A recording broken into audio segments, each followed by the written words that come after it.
The One and Really Adventures of Thomas the Tank Engine, Episode 40, New Year, New Engine.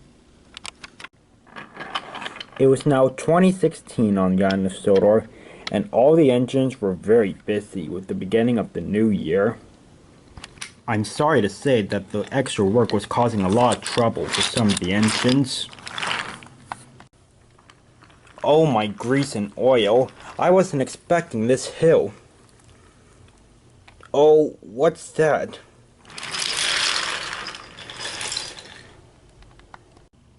Luckily, no one had been hurt, but Derek's trucks needed to be picked up and Derek's engine needed to be fixed again.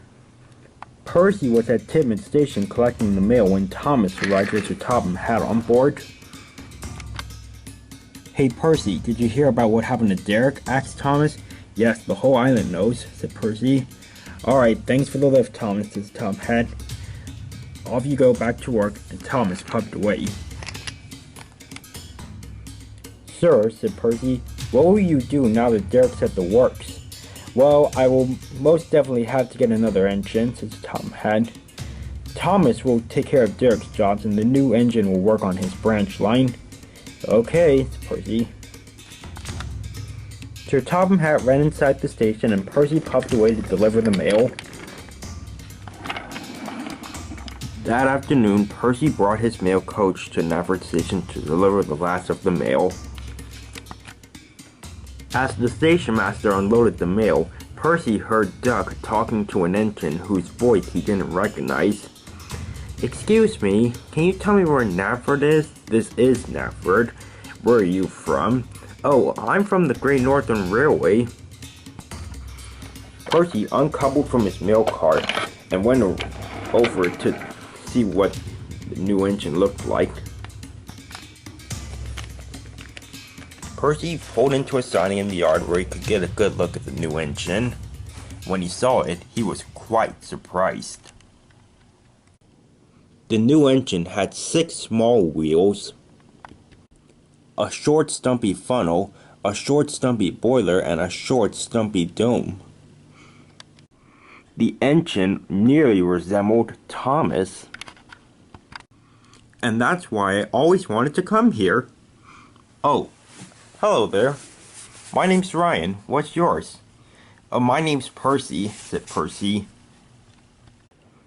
Whoa, nice to meet you, Percy. My name's Ryan, in case I didn't always say that. I'm ready to be really useful. Just then, Thomas came out of the tunnel and stopped. Thomas was quite surprised when he saw Ryan. Am I seeing double here? He said. Oh, no, I'm the new engine Sir Topham had brought to the railway. Just then, Sir Topham had himself walked up. Ah, there you are, Ryan. Welcome to Sodor. It feels awesome to be here, sir, said Ryan. Yes, said Tom Hat. Anyways, you'll be helping out until Derek gets back from the works. Excellent, said Ryan. What am I supposed to do? Thomas will be taking care of Derek's jobs and... Wait, what? Said Thomas. Yes, said Sir Topham Hatt. I've already made the arrangements. You'll be doing Derek's jobs and Ryan will be helping out on your branch line. Why can't Ryan do Derek's jobs? Asked Thomas. I really think that Ryan needs to start out small before he can work his way up, said Tom Hat. Start out small, said Ryan. I could handle Thomas's jobs and Derek's jobs all by myself. Oh, I'm sure you would, said Tom Hat. Thomas would have normally tried to argue, but he was so upset that he puffed away without saying a word. Alright, said Tom Hat. Thomas's coaches are over there in that siding. I want you to take them to Farquhar. Alright, said Ryan. So Tom had stepped aside and Ryan rushed over to the yard. Ryan, said Percy, that track doesn't lead to the yard. Oh, nonsense, said Ryan. I'll find a way to get there. Percy and Duck could tell that Ryan seemed quite overconfident. Ryan eventually made his way to the quarry and called with Annie and Clarabelle. Alright, let's get going, April and Carol. April and Carol, said Annie. Our names are Annie and Clarabelle. That's what I said, Angel and Crystal. What? But before anyone else could respond, Ryan shot away like a rocket. Meanwhile, at Brenham Docks, something washed up on shore.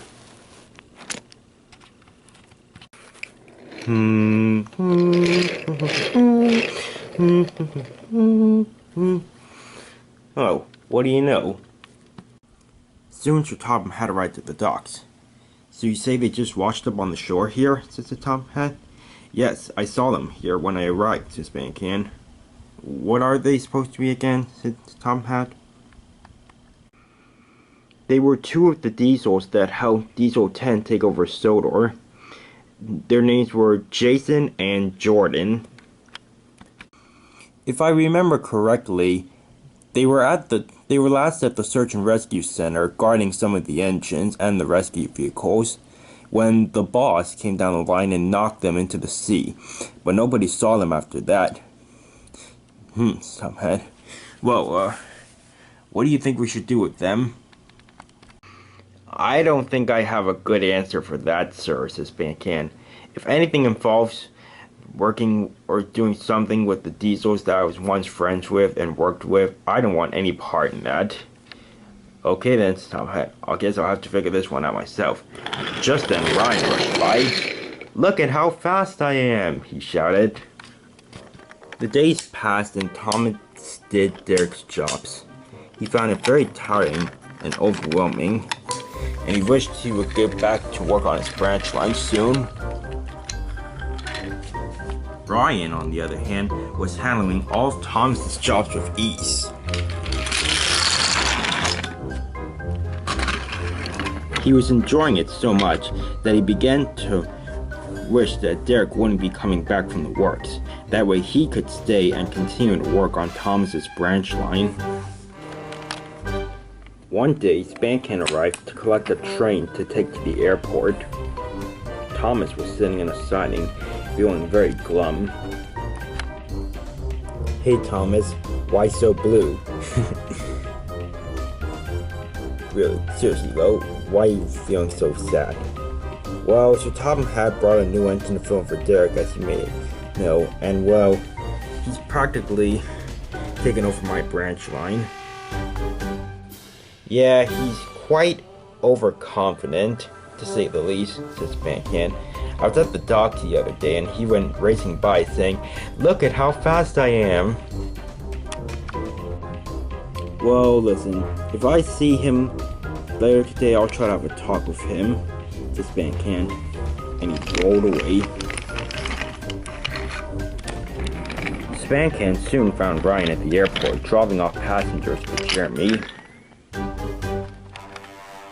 Ryan, I don't like what you're doing, said Spankin. What, dropping off passengers? Said Ryan. Being annoying, said Spankin. You're being so overconfident. You think you can do everything with ease. Well, I'm trying to impress Sir Topham Hatt, said Ryan. That way he can let me stay. And why would you want to stay, said Spankin. Well, for one thing, the engine I'm filling in for, Derek, breaks down way too much. He can't be useful if he keeps overheating. It's time for him to go to the scrapyard. Spankin was cross, but before he could say anything, Ryan spoke up again. And then Thomas can continue to do Derek's jobs, and I can replace him on his branch line. Well, why would you be so desperate to replace Thomas? asked Spankin. Because I'm jealous of him, said Ryan. Every railway in the world always seems to be talking about him.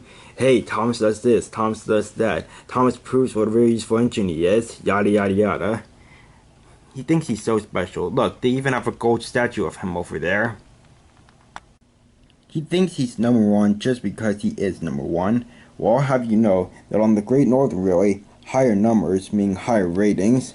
So I'm number 1014. So that gives me a very high rating. So if I want to replace Thomas, I need to impress Sir Topham Hatt so that I can stay.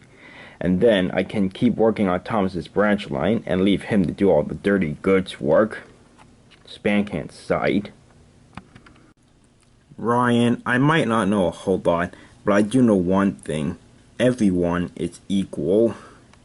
meaning nobody is more special or more important or more greater than someone else. Some may think they're revolutionary and can do things better than others can. Some may think they're grand because they have special talents. Some may think they are smart and that they know it all. Some may feel they are different than others. But no matter how different you may be, you will always be special, somehow, in some way. Everyone is equal. Everyone is important. Everyone is special. Thanks for that, I'll lock that away.